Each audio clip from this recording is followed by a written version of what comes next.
impamvu ziracyari za zindi zo kumva ijambo ryahindura ubuzima buri munsi. Akanyabugabo, kwigirira icyizere, kwiremamo imbaraga cyangwa se guterwa imbaraga n'ibindi bimeze nk'ibyo, bimeze nko kwiyuhagira. Iyo uhagaritse kubikora cyangwa kubikorerwa uhita utangira kunuka. Tugomba guhora twiyuhagira buri munsi kugira ngo tutanuka. N'ijambo ryahindura ubuzima ni buri munsi. Ibidutera imbaraga ni nko kwiyuhagira. Akanyabugabo gatuma utangira, ariko discipline ituma usoza, ituma ubigeraho. Ijambo ryahindura ubuzima rishobora kugutera akanyabugabo gatangira, ariko uba ugomba guhita wubaka discipline. Discipline ni iki rero?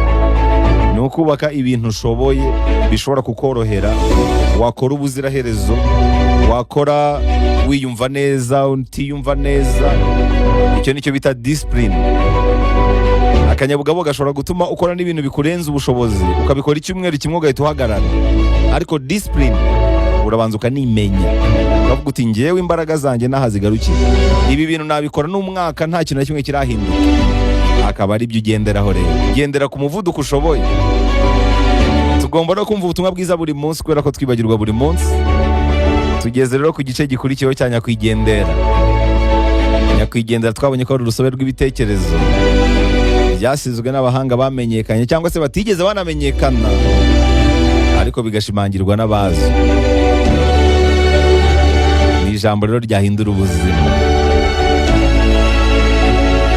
Nyakwigendera ni ukuri. Yari byose rero mu bijyanye n'ubumenyi. Nyakwigendera ubuzima yabagamo ni inzu y'ibitabo.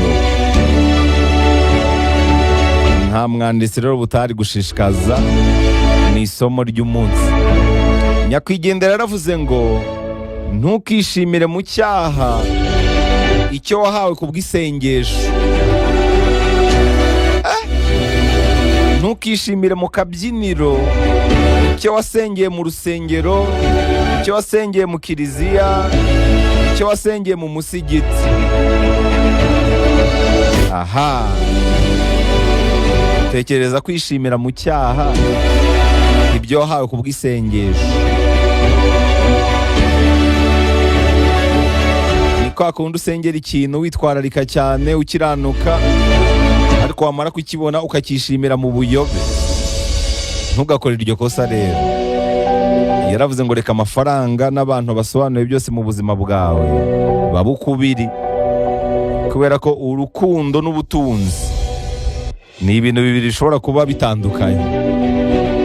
Ubutunzi n'urukundo ukunda abantu basobanuye byose mu buzima bwawe, reka biba ahantu hatandukanye. Ntukabihuze mbese, kubera ko nubihuza ushobora kuzabibura byose, ariko nubitandukanye uzabitsindira byose. Ahubwo byose byumvikane, binashyigikirane, binuzuzanye. Dosiye zabo ukunda na dosiye z'amafaranga ngo ntukazihuze. Izi ni impanuro za nyakwigendera we. Yaravuze ngo umugabo ukubuza gusinda, akakubuza kwambara impenure, akakubuza kurara amajoro mu tubyiniro, uwo mugabo ntabwo akubuza umudendezo, ahubwo ni umugabo ukubona muri ejo hazaza he.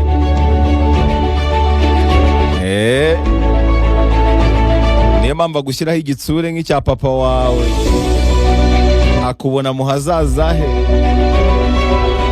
Umugabo utakubona mu hazaza he niwe ukujyana mu buyobe, mu businzi,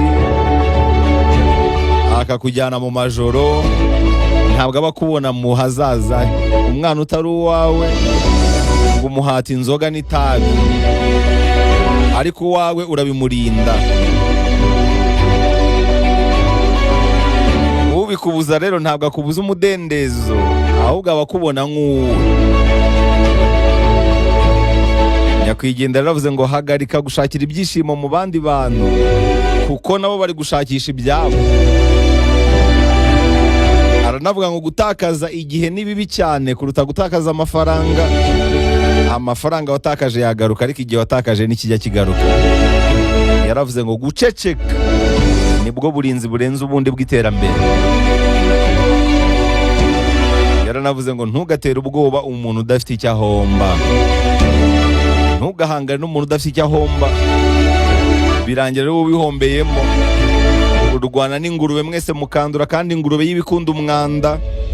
Ntugakore ikosa ryo gutera ubwoba umuntu udafite ikintu ahomba. Ntacyo ahomba nyine.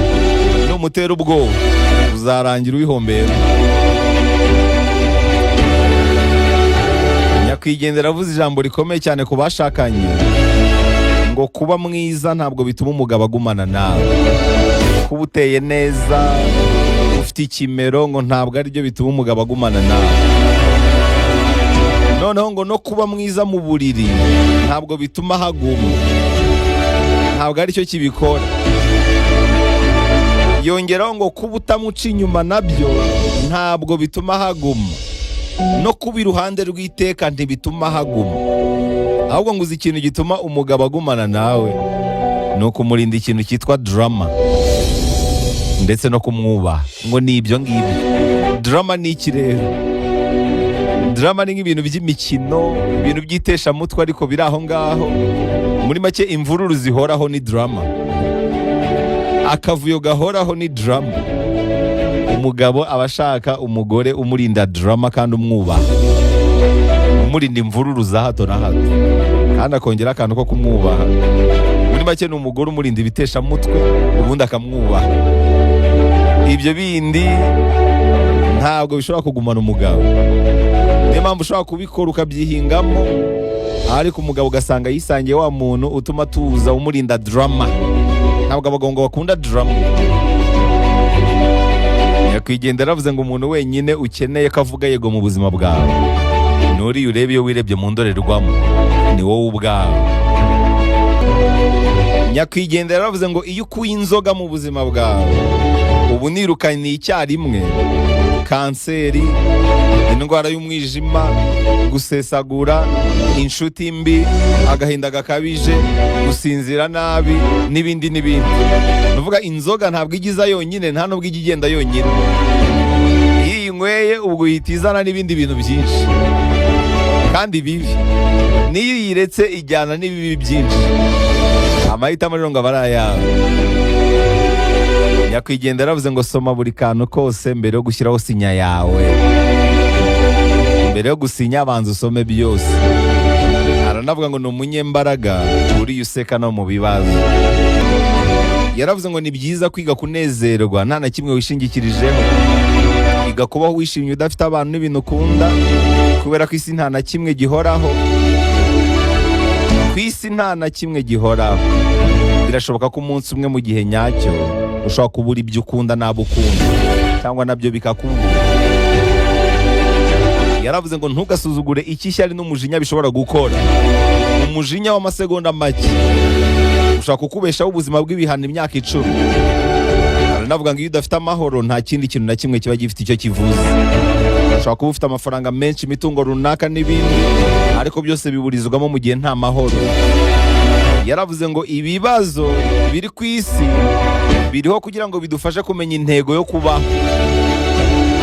Aranavuga ngo abantu ntabwo bahitamo ejo hazaza habo, bahitamo imico, iyo mico ikaba ari igena ejo hazaza habo. Yavuze ijambo rikomeye ngo ntugakerense na gato ikinyoma gito. Buriya ukubeshya ibintu byoroheje n'ibinini ntiyananirwa kubikubeshya. Yaranavuze ngo niba ushaka gutsinda mu buzima hari ibintu 4 ugomba kwitaho. Ita ku guhozaho kurusha akanyabugabo. Akanyabugabo karashira ariko guhozaho nibishira. Ihuze n'abantu bakubaka gusa. Byukana intego buri gitondo.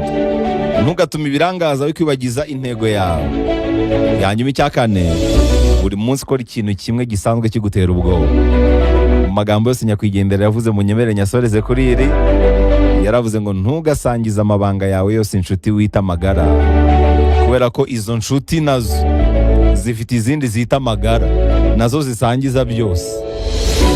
Uriya wita amagara afite undi nawe yita amagara, asangiza byose.